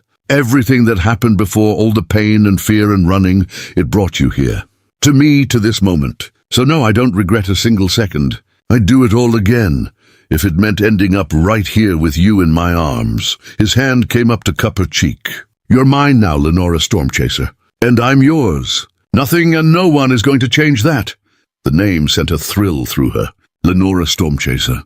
A new identity, but this time one chosen freely rather than adopted out of desperation. This time, the name represented a beginning rather than an ending, a declaration rather than a disguise. She repeated it aloud, testing how it felt on her tongue. Lenora Stormchaser. I like it, it sounds strong. Like someone who survived a storm and came out the other side. Maddox smiled. That's exactly what you are. A survivor. A warrior. The strongest person I know. He stood and pulled her to her feet. Come on, Mrs. Stormchaser, let's go home. Home. The word resonated in Lenora's chest like a bell. Home wasn't Kansas City with its painful memories. Home wasn't even the ranch, not really, though she had come to love it fiercely. Home was wherever Maddox was, wherever they built their life together. Home was the space between them when they stood close, the silence they shared in comfortable companionship, the laughter that came easier now that fear no longer choked it off. Home was choosing to stay rather than run, choosing to trust rather than doubt, choosing to love rather than merely survive. They walked back to the ranch hand in hand, and when they entered the small cabin that Caleb had helped them build on the edge of the property, their wedding gift, Lenora paused in the doorway and looked around with wonder. It was modest, just 2 rooms and a loft, but it was theirs. Every board and nail had been placed with intention, with love, with the promise of a future they would fill with their own memories and traditions, and perhaps, someday, children. Maddox had carved their initials into the beam above the door, MS and LS intertwined, permanent as the mountains. That night, they loved each other with a tenderness and passion that felt like both a celebration and a vow, sealing their commitment in the most ancient and sacred way humans knew. And afterwards, lying tangled together in the darkness with moonlight streaming through the window, Lenora finally understood what peace felt like. Not the absence of danger or difficulty, because life would always contain both, but the presence of someone who made facing those challenges bearable. Someone who saw her completely and loved her anyway. Someone who had promised to walk beside her through whatever came next. The months that followed were some of the happiest Lenora had ever known. She and Maddox fell into the rhythms of married life with surprising ease, learning each other's habits and preferences, negotiating the small compromises that all partnerships required. Maddox continued his work as a tracker and ranch hand, often gone for days at a time on jobs that took him into the mountains or across the territory. But he always came home to her, and the joy of their reunions never diminished. Lenora divided her time between managing their small cabin and helping Caleb with the main house. Work she found satisfying rather than burdensome, now that it was undertaken freely rather than out of desperate necessity. She also began teaching reading and writing to some of the neighboring children whose families lived too far from any formal school, discovering in herself a patience and skill for instruction she hadn't known she possessed. The children adored her, and she adored them back, their innocence and enthusiasm a balm to old wounds. In August, word finally came from Marshal Blackwood. The authorities in Kansas City had reviewed Lenora's statement, interviewed witnesses who corroborated Thomas West's violent tendencies, and concluded that pursuing charges would be neither practical nor just. The case was officially closed, and Lenora was free, not just in practice but in law. When Maddox read her the letter, she wept, great heaving sobs that shook her whole body, releasing years of accumulated fear and guilt. Maddox held her through it, his own eyes wet, murmuring reassurances and praise, until she finally quieted. "It's over," she whispered against his chest. "It's really, truly over." Maddox kissed the top of her head. "No, love, it's not over. It's just beginning. Everything we've been through, it was just the prologue. Now we get to write the rest of the story ourselves." And he was right. The past would always be part of her, but it no longer defined her. She was more than the sum of her traumas and mistakes. She was Lenora Stormchaser, wife and teacher and survivor and fighter. She was a woman who had faced the worst life could throw at her and refused to be destroyed by it. As autumn painted the Bighorn Basin in shades of amber and crimson, Lenora discovered she was pregnant. The realization came gradually, small signs that accumulated until denial was impossible. She told Maddox one evening, as they sat on the porch watching the sunset, his hand in hers, her heart in her throat. "I'm going to have a baby," she said simply, watching his face for his reaction. For a moment he just stared at her, processing the information. Then a smile spread across his face, slow and wondering, transforming his features into something almost boyish. "A baby," he repeated, his voice rough with emotion. "We're going to have a baby." He pulled her into his arms, holding her carefully as if she might break. "Thank you," he whispered. "Thank you for giving me this, for giving us this. A family, a future." His hand came to rest on her still flat stomach. "I promise I'll be a good father. I'll protect you both with everything I have."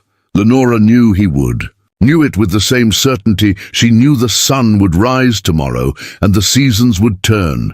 And love, real love, was worth every risk and sacrifice. "I know you will," she said, covering his hand with hers. "And I'll be a good mother. We'll build something beautiful together, the three of us. Something that can't be taken away or destroyed." They sat together as darkness fell, making plans and dreaming dreams.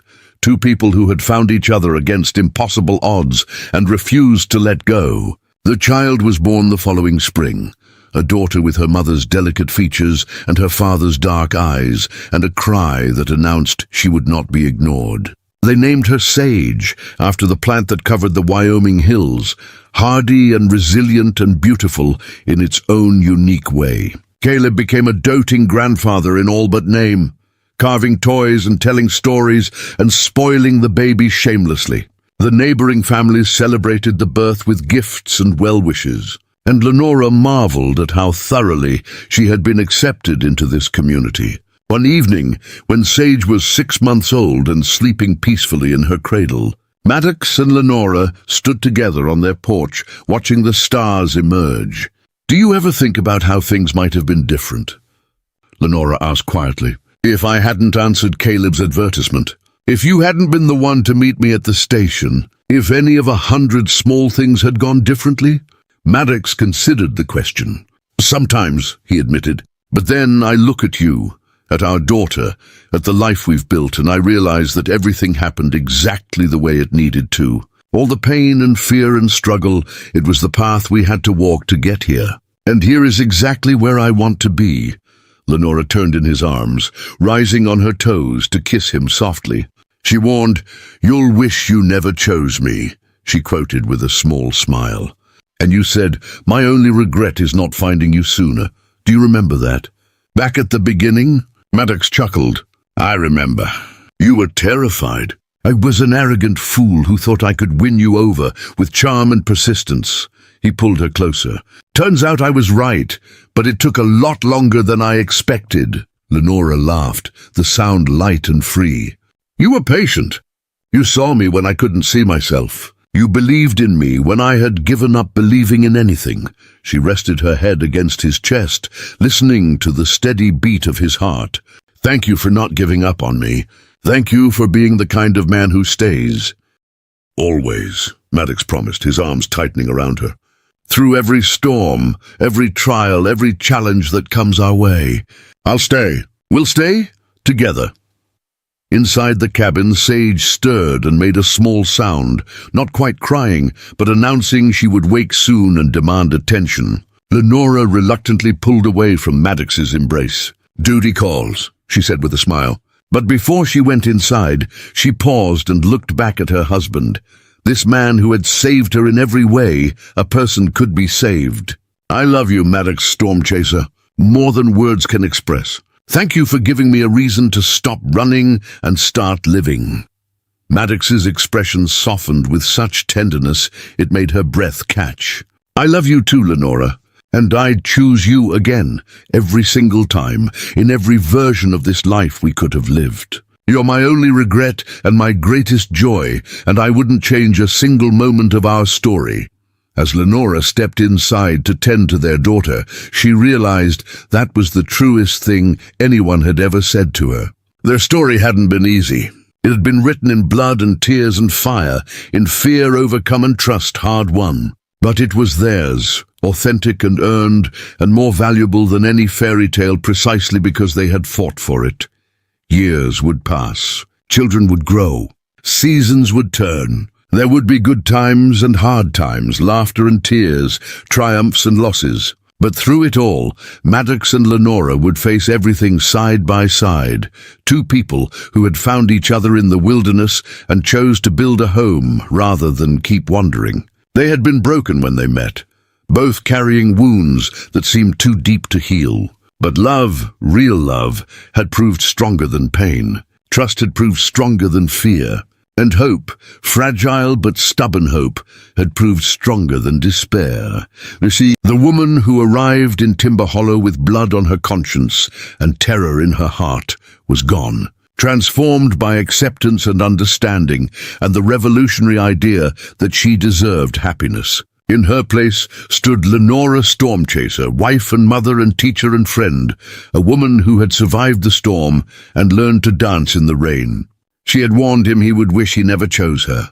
But every day, for the rest of their lives, Maddox would wake beside her and think the same thing, that his only regret was not finding her sooner. Because she was worth the wait, worth the fight, worth everything. And together, they had built something neither could have built alone.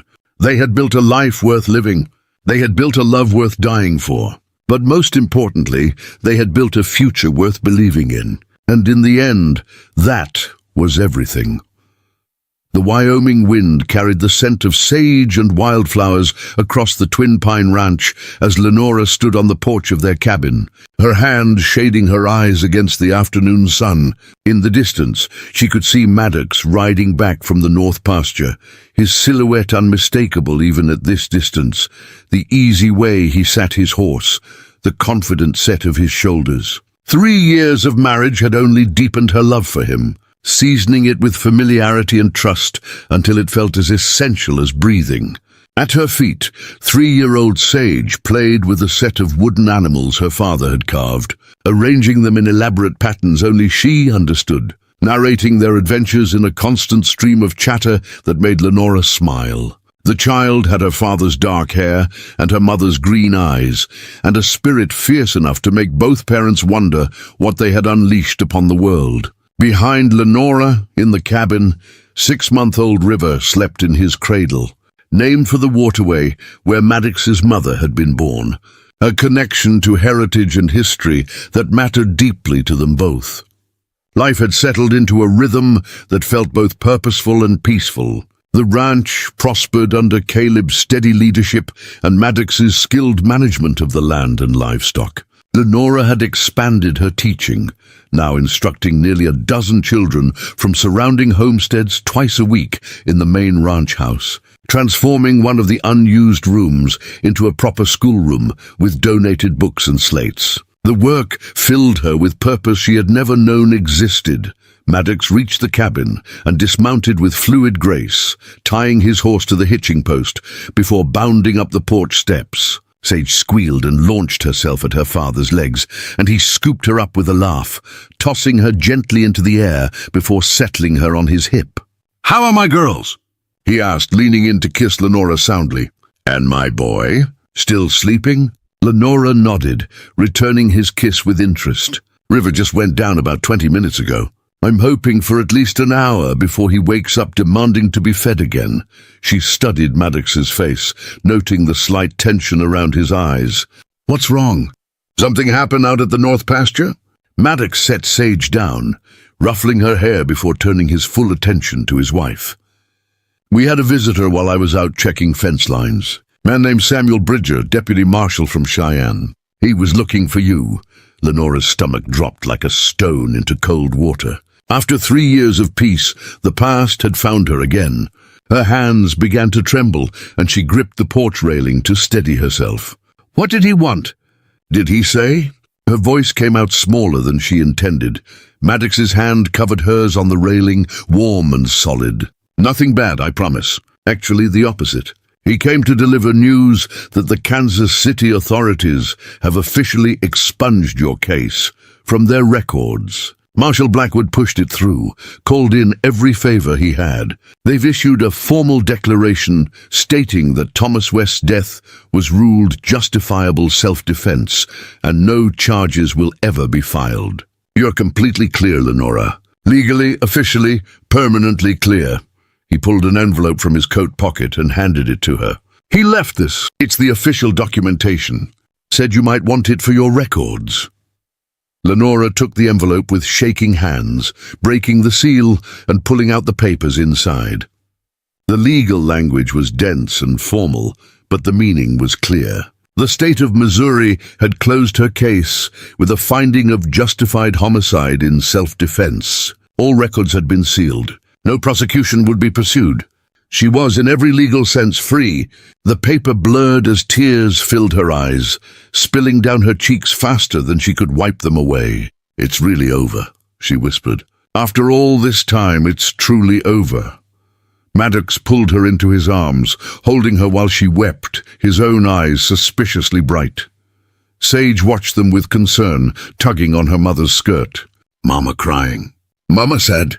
Lenora knelt down and pulled her daughter close. "No, sweet pea. Mama's not sad. Mama's happy. Sometimes people cry when they're happy because the feeling is too big to fit inside."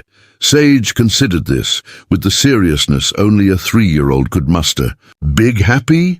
Lenora laughed through her tears. "Yes, baby. Very big happy."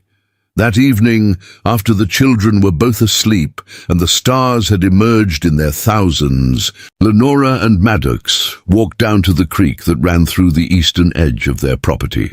The water sang over smooth stones, and cottonwood trees rustled overhead, their leaves silver in the moonlight. They sat together on the bank, shoulders touching, hands clasped, listening to the night sounds of the prairie. "I need to tell you something," Lenora said quietly, her eyes on the moving water. "Something I've been thinking about for a while now."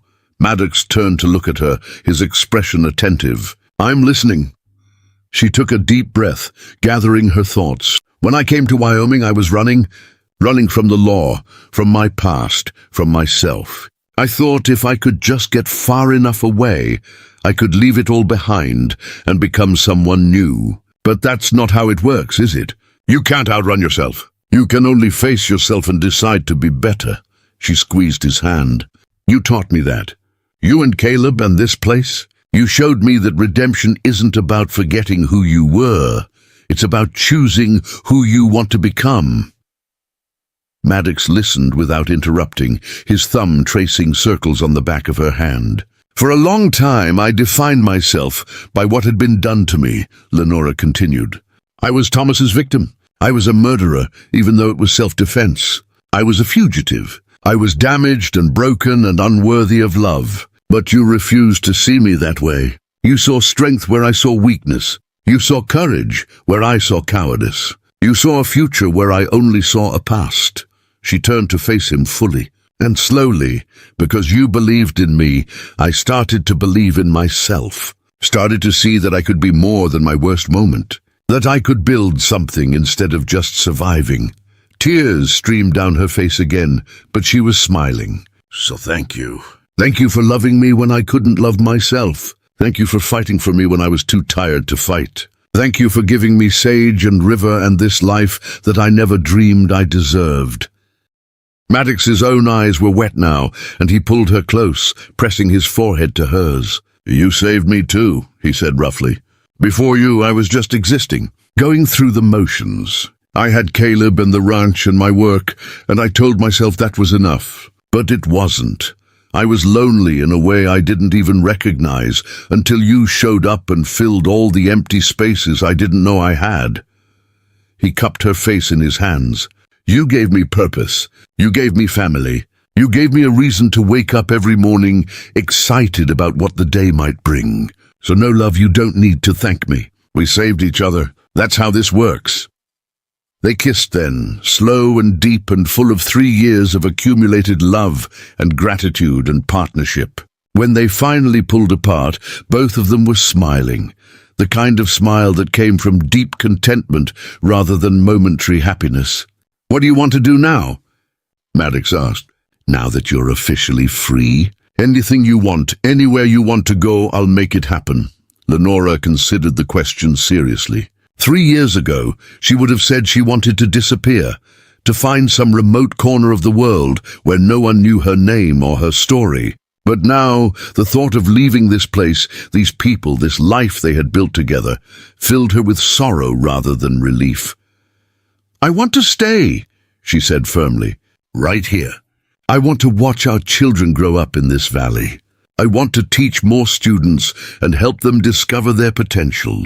I want to grow old with you on this land, building something that will outlast us both." She looked around at the moonlit landscape, the mountains in the distance, the ranch buildings nestled in the valley, the creek singing its eternal song. "This is home now, not because I'm hiding here, but because I chose it, because we chose it together, and there's nowhere else I'd rather be." Maddox's smile was brilliant, transforming his usually serious face into something almost boyish. "Then that's what we'll do. We'll build our life here, raise our family here, and when we're old and grey, we'll sit on that porch and tell our grandchildren stories about how we met and fell in love against all odds." He stood and pulled her to her feet. "Come on, let's go home." As they walked back to the cabin, arms around each other's waists, Lenora marveled at how much had changed in 3 short years. The frightened, desperate woman who had stepped off that stagecoach barely recognized herself in the confident, happy woman she had become. She had a husband who cherished her, children who adored her, a community that respected her, and a future that stretched out bright and full of possibility. The shadows of her past would always be there, but they no longer defined her. They were simply part of her story, the dark chapters that made the light ones all the more precious. As autumn painted the valley in shades of amber and gold, Lenora stood at the window of their cabin, watching the sun set behind the mountains, painting the sky in colors that seemed too beautiful to be real. Maddox came up behind her, wrapping his arms around her waist and resting his chin on her shoulder. "What are you thinking about?" he asked softly. Lenora leaned back into his embrace. "About how grateful I am. For you, for our children, for this life, for second chances and new beginnings and love that refuses to quit, even when everything else does." She turned in his arms to face him. "I was so broken when I came here, Maddox. So convinced I was beyond saving. But you saw something in me worth fighting for, and you didn't give up until I saw it too." She kissed him gently. "You were right, you know. That day at the beginning when you said your only regret was not finding me sooner. Because every day with you has been a gift I never expected to receive." Maddox held her close, his heart full to bursting. "And you were wrong," he whispered against her hair. "That day when you warned me I'd wish I never chose you, because choosing you was the best decision I ever made. You're my partner, my equal, my greatest adventure. And I'd choose you again in every lifetime, in every version of reality that could exist." They stood together in the gathering darkness, wrapped in each other's arms. While outside, the first stars began to appear, and their children slept peacefully in their beds, and the future stretched out before them full of promise and possibility. The woman who had once believed herself cursed, damaged beyond repair, unworthy of love or happiness, had discovered the truth that would carry her through all the years to come. She wasn't cursed. She was blessed. Blessed with resilience that refused to break, with courage she hadn't known she possessed, with the capacity to love and be loved, even after experiencing the worst humanity had to offer. She had survived the storm, and in surviving, she had learned not just to endure, but to thrive, to find joy in simple moments, to build cathedrals from the rubble of her old life. This was her epilogue, but also her prologue. The end of one story and the beginning of another, longer and richer and full of the kind of happiness that could only be earned through suffering, survived, and obstacles overcome. She was Lenora Stormchaser now, and that name meant something. It meant strength. It meant survival. It meant love powerful enough to weather any storm. And as she stood in her husband's arms, watching darkness settle over the land she had learned to call home, she knew with absolute certainty that her story, their story, was far from over. The best chapters were still ahead, waiting to be written by hands that had learned to build instead of destroy, to nurture instead of merely survive, to love without reservation or fear. Up next, you've got 2 more standout stories right on your screen. If this one hit the mark, you won't want to pass these up. Just click and check them out, and don't forget to subscribe and turn on the notification bell so you don't miss any upload from us.